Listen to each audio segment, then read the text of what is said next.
Hi friends, welcome to my YouTube channel. ఈరోజు నేను మీతోటి ఒక యూస్ఫుల్ హెయిర్ ఆయిల్ గురించి డీటెయిల్స్ షేర్ చేసుకోబోతున్నాను. ఈ రోజుల్లో మనం మార్కెట్లో చాలా ఆయిల్స్ చూస్తున్నాం, కానీ అందులో చాలా మటుకు కెమికల్స్ మిక్స్ అవుతున్నాయి, which is not at all useful for the hair. ప్రతి ఒక్క స్కాల్ప్కి కూడా అది సూట్ అవ్వకపోవచ్చు. సో దానివల్ల మనకి డాండ్రఫ్ కానీ, హెయిర్ ఫాల్ కానీ, హెయిర్ థిన్ అవ్వడం, ప్రీమెచ్యూర్ గ్రే హెయిర్ ప్రాబ్లమ్స్ కూడా వస్తున్నాయి. సో వీటన్నిటికీ చెక్ పెట్టాలంటే మళ్ళీ మనం ట్రెడిషనల్ వేలోనే దాన్ని ట్రీట్ చేయాలి.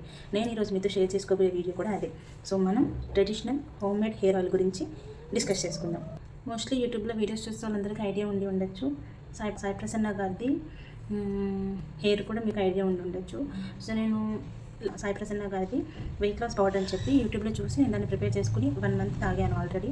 So without any exercise, food diet ఏమీ లేకుండానే నేను 2 kgs అయితే వెయిట్ లాస్ గమనించాను. సో అందుకే తన రెసిపీస్ ఒకసారి నేను ఒక 1-2 ట్రై చేద్దాం అనుకుంటున్నాను. వెయిట్ లాస్ గురించి ట్రై చేశాను, ఇప్పుడు హెయిర్ గురించి ట్రై చేద్దాం అనుకుంటున్నాను. ఖచ్చితంగా 1 మంత్ యూస్ చేసి 1 మంత్ తర్వాత రిజల్ట్స్ ఎలా ఉందో కూడా మీతో నేను షేర్ చేసుకోబోతాను.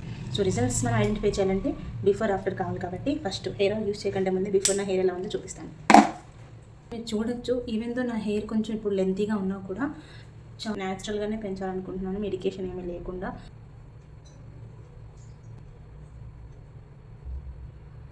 సో ఇది నా హెయిర్ పరిస్థితి. సో సాయి ప్రసన్న గారు ప్రిపేర్ చేసిన ఆయిల్ని మనం కూడా ప్రిపేర్ చేసి దాన్ని ఎలా ఉందో 1 మంత్ తర్వాత రివ్యూ ఇద్దాం.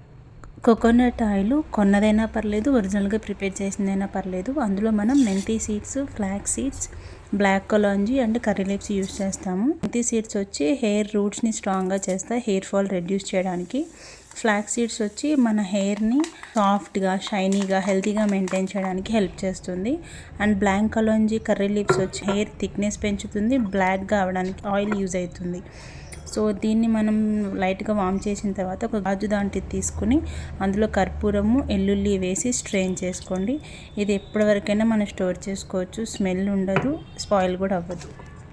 ఈ ఆయిల్ని మనం 1 hour or 2 hours బిఫోర్ అన్నా అప్లై చేసుకోవచ్చు, లేదంటే నైట్ అప్లై చేసి మార్నింగ్ అన్నా హెడ్ బాత్ చేయొచ్చు. ఆయిల్ కూల్ అయ్యాక గ్లాస్ కంటైనర్లో స్టోర్ చేసుకుంటాము. ఇందులో ఒక్క వాటర్ డ్రాప్ కూడా ఉండద్దు అసలు, లేదంటే ఆయిల్ మళ్ళీ స్పాయిల్ అయిపోతుంది. జెంటిల్గా స్కాల్ప్కి అప్లై చేసుకుంటూ ఫింగర్ టిప్స్తోనే అప్లై చేసుకోండి. తర్వాత మీరు చేతితో కానీ మసాజర్తో కానీ మసాజ్ చేయొచ్చు. సో దట్ మనకి హెడ్లో ఉండే బ్లడ్ సర్క్యులేషన్ కూడా ఫ్లో బాగుంటుంది. సో 1 మంత్ తర్వాత మీకు కూడా రిజల్ట్స్ ఎలా ఉన్నాయో కావాలి కాబట్టి ముందుగా మన ఛానల్ని సబ్స్క్రైబ్ చేసుకోండి. సో దట్ మీకు నోటిఫికేషన్ వస్తుంది, దాన్ని బట్టి మీరు కూడా రిజల్ట్స్ చూసేద్దరు కానీ.